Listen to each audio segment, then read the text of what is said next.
Kreativiti penduduk rancangan kemajuan tanah RKT Kesedar Renok Baru Gua Musang Kelantan dalam mempamerkan semangat patriotik patut dipuji. Sempena sambutan Bulan Kebangsaan tahun ini, mereka berjaya menghasilkan jalur gemilang menggunakan 6,000 buah sawit melibatkan 22 tandan sawit.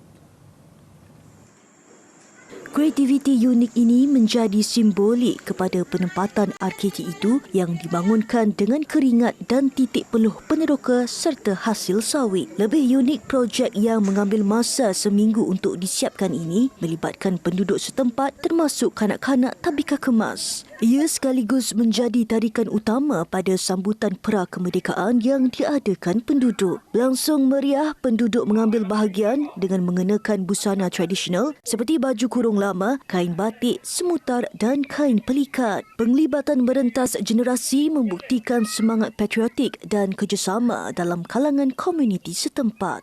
Tua muda, generasi kedua, peneroka Kesedar, lepas tu warga Mah pun ada belakang, lebih kurang 200 penyertai semua.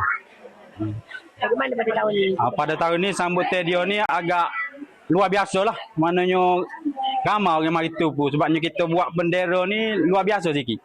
Bagi penduduk terutama generasi baru peneroka, kesepakatan dan semangat cintakan tanah air yang ditonjolkan nyata bermakna, lebih-lebih lagi menjelangnya sambutan Hari Kebangsaan dan Hari Malaysia. Sangat-sangat meriah lah, lain daripada yang lain lah, sebab kita berkumpul lah generasi lama sampai ke muda, generasi saya, anak-anak apa semua, kita buat bendera terpanjang lah, bendera terpanjang menggunakan buah kelapa sawit.